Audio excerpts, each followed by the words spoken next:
Hi everyone, welcome to Sarkariyat once again. तो इस video में मैं आप सभी के साथ एक इम्पॉर्टेंट डिस्कशन करने वाला हूं। अगर आपने AIIMS BSc nursing, BSc paramedical या फिर पोस्ट बेसिक नर्सिंग का एप्लीकेशन फॉर्म फिल किया है 2025 के एडमिशन प्रोसेस के लिए, तो आपको ये बात बहुत ज़्यादा ध्यान रखनी होगी कि आपका जो फॉर्म है वो रिजेक्ट हो सकता है। ठीक है, तो वो रिजेक्ट ना हो, और वो अगर रिजेक्ट होता है तो हमें कैसे पता चलेगा और उसका क्या सोल्यूशन है, वो हम लोग इस वीडियो में डिस्कस करने वाले हैं। क्योंकि काफी सारे कैंडिडेट्स के साथ ये चीज होती है, उन्हें लगता है कि उनका फॉर्म बिल्कुल सही से कंप्लीट हो चुका है, बट वो फाइनल रजिस्ट्रेशन का जो स्टेटस है वो चेक नहीं करते, और जब एडमिट कार्ड रिलीज हो जाता है तब उनको पता चलता है कि उनका जो फॉर्म है वो रिजेक्ट हो गया था किसी ना किसी वजह से, और उन्होंने उस टाइम पर लॉग इन करके चेक नहीं किया था। तो मैं अभी आपको उसी का पूरा प्रोसेस बताऊंगा, सो दैट कि अगर आपने एम्स के लिए अप्लाई किया है बीएससी नर्सिंग, बीएससी पैरामेडिकल या पोस्ट बेसिक नर्सिंग कोर्स के लिए, तो फॉर्म अगर मान लो आपका कंप्लीट भी हो गया तो उसका स्टेटस आपको कैसे चेक करना है, और अगर कुछ गलती उसमें होती है तो उसको कैसे सही करना है, सो दैट कि आपका एडमिट कार्ड ना रुक जाए। क्योंकि अगर आपका एडमिट कार्ड ही नहीं आएगा तो आप एग्जाम नहीं दे पाओगे। तो प्लीज इस वीडियो को ध्यान से एंड तक देख लेना। एंड अगर आप चैनल पर पहली बार विजिट कर रहे हो तो चैनल को सब्सक्राइब जरूर कर लो एंड बेल आइकन को प्रेस कर लो, ताकि आपको इसी तरीके के जो भी इंपॉर्टेंट पॉइंट्स हैं, चाहे वो AIIMS, BSc nursing, BSc paramedical के रिगार्डिंग हो या फिर बाकी अदर एग्जाम्स के लिए हो, तो वो सभी इंफॉर्मेशन आपको इस चैनल पर मिलती रहेगी। ठीक है, तो अगर आप यहाँ पर इंपॉर्टेंट डेट्स वाले सेक्शन में आते हो, ये प्रोस्पेक्टस है या ब्रोशर है, इंफॉर्मेशन बुलेटिन है, तो यहां पर अगर आप ध्यान से देखोगे, ठीक है, तो इसमें ये लिखा हुआ है, ये वाला जो पॉइंट आप देख सकते हो, ठीक है, इसमें लिखा है final status of BSc honours nursing, BSc post basic and BSc paramedical courses application and rejected application with reason for rejection 20 May 2025। तो इन्होंने देखो यहां पर आपको डेट दी है कि भाई अगर आप फाइनल रजिस्ट्रेशन जो है, मतलब जो भी आपने रजिस्ट्रेशन कंप्लीट कर दिया, फॉर्म अपना कंप्लीट कर दिया, फी पेमेंट कर दिया, एग्जाम सिटी आपने चूज कर लिया, तो आपको फाइनल स्टेटस कब पता चलेगा? तो 20 मई को पता चलेगा। ठीक है, तो 20 मई को आप जो है 20 को लॉगिन मत करना, आप 21 को लॉगिन करके देखना, क्योंकि कई बार फाइनल रजिस्ट्रेशन जो फाइनल जो स्टेटस है वो अपडेट होने में थोड़ा सा टाइम लगता है। तो मेरे अकॉर्डिंग आपको 21 मई को एक बार लॉगिन करके जरूर चेक कर लेना है अपना रजिस्ट्रेशन आईडी, पासवर्ड, आरयूसी कोड, ये तीनों चीजें आप डाल के एक बार लॉगिन कर लो कि वहां पर आ जाएगा। जैसे ही आप लॉगिन करोगे तो 21 मई को अगर वहां पर लिखकर आ रहा होगा कि your final registration is accepted या योर फॉर्म इज एक्सेप्टेड, इस तरीके का अगर ग्रीन कलर में लिख के आएगा आपके होम पेज में, जब आप लॉगिन करोगे डैशबोर्ड पे अगर ये लिख के आएगा, इसका मतलब ये है कि आपका सब कुछ सही है। और आपको एक चीज बता दूं कि ये जो फाइनल रजिस्ट्रेशन होता है, मतलब basic registration plus final registration दोनों को मिला के आपका जो फॉर्म होता है वो टोटल 7 स्टेप्स में कंप्लीट होता है। ठीक है, तो 7 स्टेप्स में कंप्लीट होता है। तो जब आप लॉगिन करोगे 21 मई को, तो 7 स्टेप्स जो है वो सारे के सारे आपके रेड, उसमें से कोई भी रेड नहीं होना चाहिए। अगर आपको लगता है वहां पर ऐसा कुछ भी दिख रहा है कि 7 स्टेप्स में से कोई भी आपका रेड कलर में दिख रहा है, तो प्लीज आप उसको जरूर चेक कर लेना। जैसे क्या होता है, कई बार कैंडिडेट्स ने अपना एग्जाम सिटी चूज नहीं किया होता, पेमेंट कर देते हैं, एग्जाम सिटी चूज नहीं करते, तो भी आपका फॉर्म रिजेक्ट हो जाएगा, एडमिट कार्ड नहीं आएगा।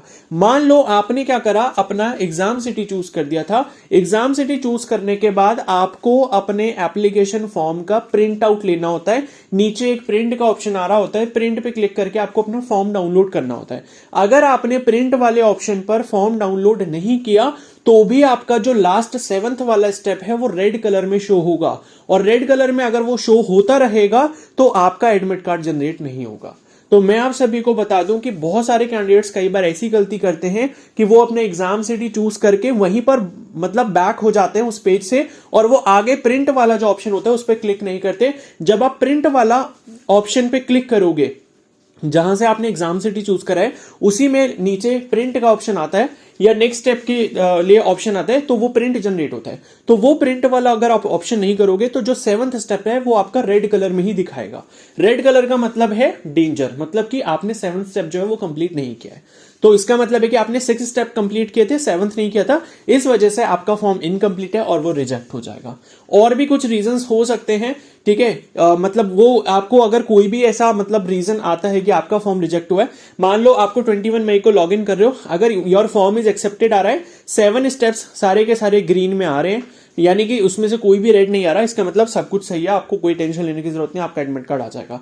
लेकिन अगर दूसरा केस ऐसा बनता है कि जब आपने लॉगिन किया आपके डैशबोर्ड वाले पेज पे लिख के आ रहा है योर फॉर्म इज रिजेक्टेड, और रेड कलर से वो लिख कर आएगा, या और उसमें साथ में कुछ दिया भी होगा कि आपका फॉर्म इस पर्टिकुलर डॉक्यूमेंट या इस पर्टिकुलर इंफॉर्मेशन की वजह से रिजेक्ट हुआ है, ठीक है, तो उस केस में आपको वो फुलफिल करना होगा जो चीज आपने नहीं फुलफिल की होगी। आपने कोई चीज गलत भर दी है वहां पे, ठीक है, या फिर आपने कोई डॉक्यूमेंट जो है उसके बारे में कुछ गलत इंफॉर्मेशन दे दी है, तो वहां पर वो रीजन मेंशन होके आ जाएगा। वो आपको इसमें लिखा भी है, देखो इसमें लिखा है last date for submission of required document. तो ये है कि भाई अगर कुछ गड़बड़ होती है, कोई रिजेक्शन का रीजन आता है, तो वो रीजन आपको सही करके देना होगा 22 मई से पहले पहले। यानी कि 21 मई को जब आप लॉगिन कर लोगे तो मान लो कोई रिजेक्शन का रीजन आता है, उसके लिए आपसे कोई डॉक्यूमेंट पूछा गया तो उनको मेल वगैरह करना होता है, ठीक है, वो आप मेल कर दोगे और मेल आपको 22 मई शाम को 5 बजे से पहले पहले करना होगा।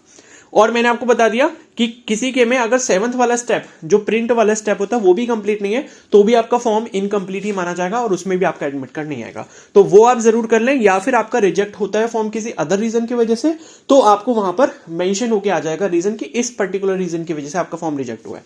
और उसके लिए अगर वो कोई रिक्वायरमेंट आपसे कहते हैं कि आपको ये वाला डॉक्यूमेंट इस पर्टिकुलर मेल आईडी पे सेंड करना है, तो वो आप जरूर कर देना, अदरवाइज आपका एडमिट कार्ड जनरेट नहीं होगा। ये लास्ट ईयर भी बहुत सारे बच्चों के साथ हुआ था, उससे पहले भी हुआ था, तो इसको आपने बहुत ध्यान से समझ लेना है, क्योंकि फॉर्म की इतनी फीस आपने दी है, 2000 रुपए या 1600 रुपए भरे हैं, तो वो कम नहीं होते। तो और फॉर्म अगर रिजेक्ट हो गया तो आप ये मत सोचना कभी भी कि आपका जो पैसा है वो आपको वापस मिलेगा। पैसा भी आपको वापस नहीं मिलेगा, एडमिट कार्ड भी नहीं आएगा और एग्जाम भी नहीं दे पाओगे। तो इसलिए आपको इन बातों का बहुत अच्छे से ध्यान रखना है, ठीक है।